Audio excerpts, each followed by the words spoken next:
Ever catch yourself nodding along when someone starts talking about, like, good fats and essential fatty acids, but you're kind of thinking, wait, what does that even mean? Well, today we're going to tackle those mysterious omegas. Yeah. 3, 6, and 9. We're Yeah. diving deep into that Healthline article you sent us. Love it. Get ready to become like total omega pros. Yeah. It's like we're going to unlock this secret code to better health. I like that. And it all starts with just understanding these essential nutrients. Okay, so first things first. What are omega-3s and why should we actually care? They're often called essential fatty acids. Yeah, and essential because your body just can't make them on its own. Okay. You have to eat them. Gotcha. And when we say fatty acids, think healthy fats. Things like salmon, Yeah. walnuts, flax seeds, all that good stuff. Okay, so that's why my smoothie bowl with flax seeds feels so virtuous. Exactly. But the article mentioned different types of omega-3s. Absolutely. So you've got EPA and DHA. Okay. They're like the superstars, the ones you find in fatty fish. Mm-hmm. Imagine them as like the VIP guests at the brain health party. Ooh. They're literally part of your brain cell membranes, Oh. helping those cells communicate better. That's way cooler than just saying they're good for your brain. Right. It's like they're the architects of brain function. Precisely. Wow. And you know what? This actually translates to some pretty impressive benefits for us. Yeah. Potentially improving everything from mood and memory to focus, and even like protecting against cognitive decline as we age. Wow.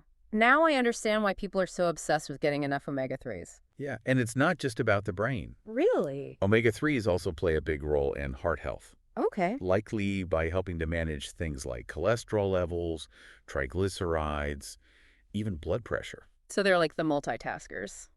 Exactly. Good for the brain and the heart. Mm-hmm. They're also potent anti-inflammatories.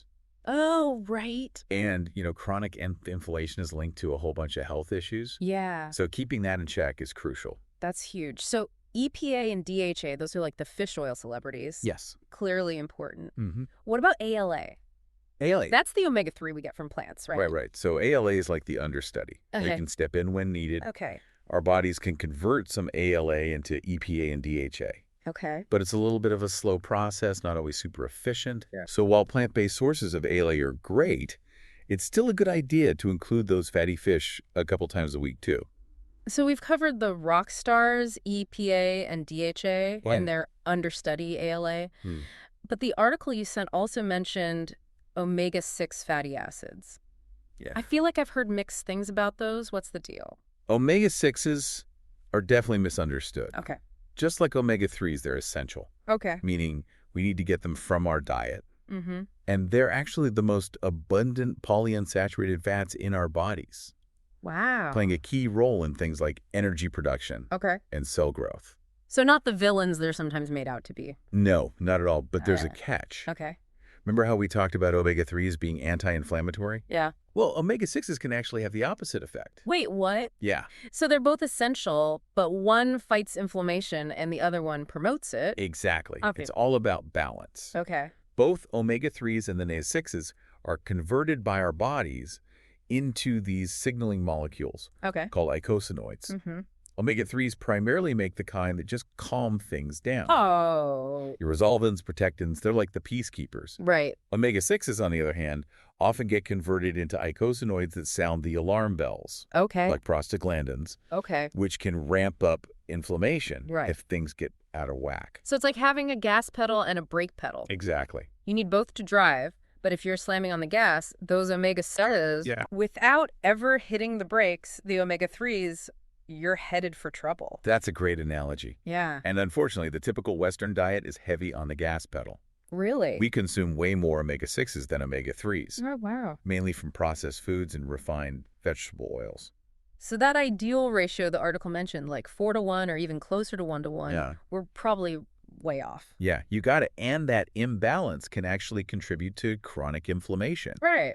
which, as we know, has been linked to a whole range of health problems. Yeah. Heart disease, certain cancers, even Alzheimer's disease. This is really making me think about like all those salad dressings and fried foods. Yeah. It's like they're hiding in plain sight. They really are. Wow. So while omega-6s aren't inherently bad, Okay. we do need them. It's crucial to be mindful of that ratio. Okay. Make sure we're getting enough of those inflammation-fighting omega-3s Right. to kind of counterbalance.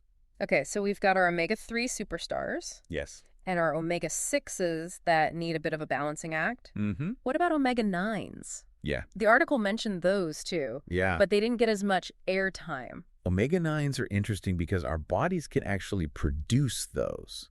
Oh. Unlike omega-3s and omega-6s, Okay. they're not technically essential in the same way. Gotcha. But that doesn't mean they're not important. So they're like the homegrown talent of the fatty acid world. Exactly. And they have some impressive skills. Yeah. The most common omega-9 is oleic acid, Okay. which you'll find in olive oil, avocados, certain nuts. It's been linked to some great health benefits. Well, Improved heart health, better blood sugar control, okay. even potential anti-cancer properties. Hold on, you said better blood sugar control. Does that mean they can help with things like insulin resistance? Mm-hmm. Because I know that's a big deal for a lot of people. You're right. That is a big deal. Yeah.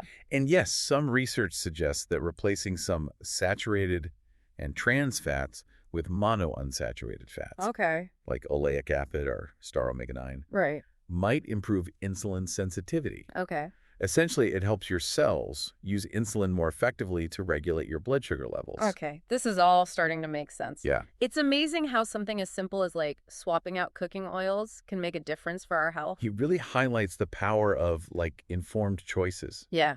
So speaking of choices, Yeah. you mentioned earlier that the article touched on combined omega-369 supplements. Yeah. Let's unpack that for a sec. Yes.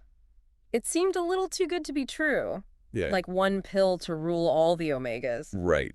It's understandable why people are drawn to that idea. Totally. But, remember, our bodies are pretty amazing at making omega-9s on their own. Right. And chances are most of us are already getting plenty of omega-6s, True. even if it's not the ideal ratio. Okay. So it's not as simple as just popping a pill. Not quite. Okay. Supplementation can be helpful in certain situations. Okay. Like if you have a diagnosed deficiency or you're following a specific dietary plan. Right. But for most people, focusing on whole food sources is really key. So more salmon, walnuts, chia seeds, and olive oil. It kind of sounds like the Mediterranean diet is onto something here. Absolutely. Yeah. That way of eating naturally emphasizes foods that are just rich in those beneficial fats that we've been talking about. This deep dive has been eye-opening, I gotta say. Yeah. It's amazing how much we just take for granted about what we put into our bodies. It's easy to get caught up in all the latest fads. Right. But understanding the fundamentals, Yeah. like the roles of these essential fatty acids, Yeah. really empowers us to make healthier choices long term. Totally. And you've given us so much to think about today, from the brain-boosting power of omega-3s to the importance of balancing those omega-6s and then the unsung hero status of omega-9s. Right. It's clear that these essential fats are, well, essential. They're the building blocks of a healthier. Love that. And the best part is we're now equipped with the knowledge to actually make them work for us. Exactly. It makes you wonder, what other subtle shifts can we make in our diets to unlock even more health benefits? Right. That's something to explore further. Thanks for joining us on this deep dive into the fascinating world of omega fatty acids. Until next time.